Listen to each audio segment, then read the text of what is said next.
Hey everybody, this is Nick from gallopingtortoise.com, and this is a video about cryptocurrencies and the difference between crypto and Bitcoin.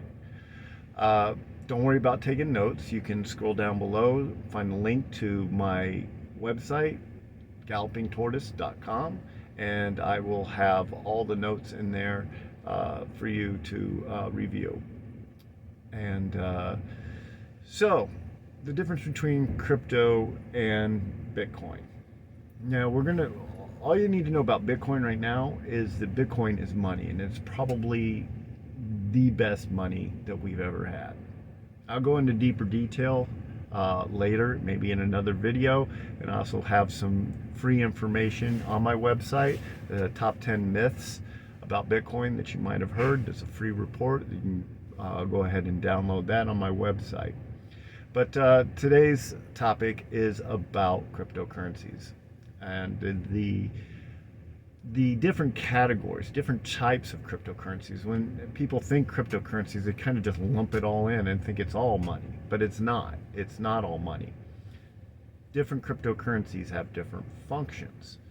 And Bitcoin is money. It is probably the best money. But there are other coins out there that have different functions, different attributes that enable it to do different things. The first one I want to talk about is something that you might have heard of before. It's called DeFi. It stands for decentralized finance. And what that means is that there's no bank, no middleman that you can that you have to go and ask permission from. It's a permissionless, it would be peer-to-peer, and it's all done electronically. And I know it sounds crazy, but it's true and it works. Although some of them can be expensive, some of them are cheaper than others. There's a lot of different ones out there, and you can get lost in it because it's a fairly new technology. But there's trading. You can trade different coins. There's lending and borrowing. There's a lot of different things out there, but those are the main two things that you can do on decentralized finance. And so the problem with all cryptocurrencies in general, except for Bitcoin and a few others, but the problem in these DeFis in general is that they're not regulated, and some of them are actually centralized. They're not decentralized. They're only decentralized in name only, that they're controlled by a small group of people. And the SEC has not ruled on what they are exactly.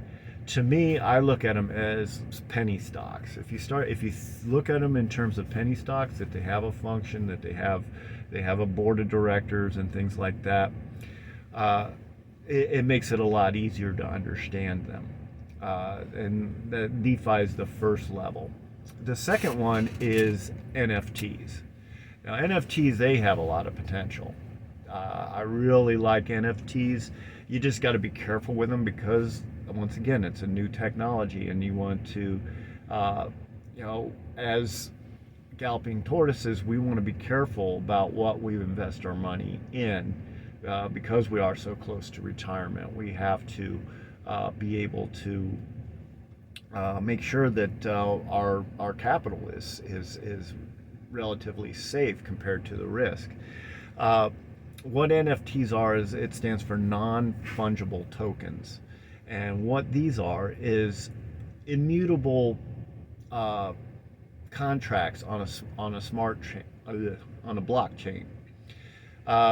So this could be anything from artwork to music to going on to into more business and more practical applications, deeds and contracts and things like even sporting tickets, things like that. Anything that needs to be provable, it can't be forged. That's what the whole idea behind the NFT is. Non-fungible, that's just a fancy word, means that you can't, it's one of a kind. Just think of it in terms of it. NFT is one of a kind. It's one contract. It's on the blockchain. It's immutable. You can't change it. Nobody can change it. Nobody can forge it. and pass it off as their own because it's time stamped. And the final one is utility tokens. Utility tokens, they have all sorts of different functions, and a lot of them are just fads.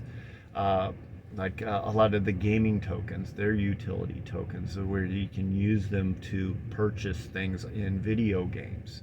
So it's kind of a money, but it's not really. You can only use it more or less in that video game. I suppose you could take it to DeFi and exchange it for tokens that are closer to get you back to fiat if you so choose. But other utility tokens are things like oracles. The oracle is big, and like the Link token is one of the biggest of the oracle tokens. And what that token does is that it actually pulls data from the real world and puts it into smart contracts. And smart contracts are just think of smart contracts as just little scripts that you put on a utility token or on a money token like Ethereum or Bitcoin that can execute automatically. This could be for insurance, buying and selling insurance, for a contract between two parties where money is just exchanging back and forth. That's basically what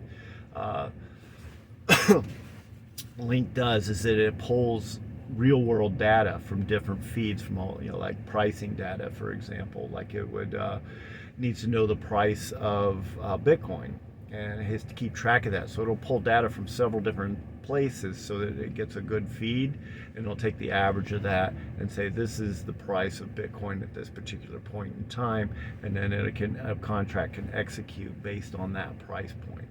That's just one example of utility tokens. There's a lot of different ones, but that's one of them. Think of them as like we played Tinker Toys, or not? Yeah, it was Tinker Toys back in the day. The little disc with the spokes on it. The Link is like one spoke. The spokes lead to the coin, like Bitcoin, and then the spokes lead out, and then you could have like Link tokens to different. That's kind of, you start thinking of it like that, or in terms of Legos. That's another analogy that people use. Be able to wrap their heads around what's going on. There's different layer solutions, and there's a lot more to it than that. But that's the basic breakdown. I'll go into deeper detail maybe later on a Bitcoin and exactly the different layers on Bitcoin and how it works and how it operates. But honestly, as a Gen X, a galloping tortoise, you want to be very careful if you're going to try to look and invest in these, because of the fact that as of this recording, they are not regulated by the SEC. And so if there is regulation, a lot of these tokens are going to go away. A lot of them are just going to poof up and disappear. So a lot of them are scams too, so you got to be careful of that as well. They call them rug pulls. So crypto, you got to be careful with. Bitcoin, not so much, but you want to be careful with crypto because of that. There's two things there. Now with Bitcoin, it's already been established that it is digital property. It's governed by regulated by the CFTC as opposed to the SEC. The SEC regulates things like securities. It's Securities and Exchange Commission. So it regulates securities like stocks and bonds, and it regulates exchanges that those bonds and stocks are traded on. Now DeFi doesn't have that regulation, so it has the utility tokens, the money tokens that are exchanged on DeFi. So the SEC understands that it's trying to figure out exactly what to do and how to regulate it. So they haven't decided yet. So you want to be careful with that. That's very little money, if any at all. I personally just have a few minor coins that I keep around just to keep an eye on, but I don't highly invest in it. But I'm very vested in Bitcoin, and the reason because it's already been ruled that Bitcoin is property. So it is a commodity. So it doesn't fall under SEC jurisdiction. It falls under the CFTC jurisdiction. And what the CFTC does is it regulates all the commodities, things like gold, soybeans, pork bellies, energy, oil, gas. It checks on the prices of these commodities.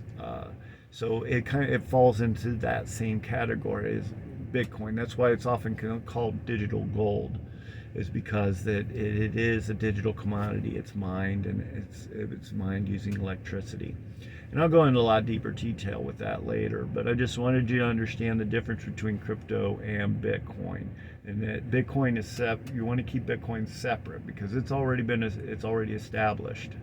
And I do believe that it is the hardest, best money that we've ever had.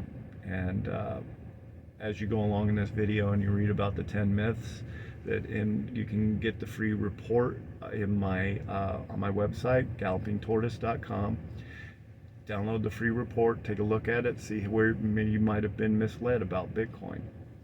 And I'll have a lot of more information on there as my channel grows. I'll be posting more videos, more blogs, so that you'll have nice notes that you can look over if you'd rather read than look at me, because I got a light on a stick in a truck right now, because I'm not quite where I want to be yet, but I'm galloping on my way. So thanks for stopping by. Don't forget, like and subscribe, and let's ride.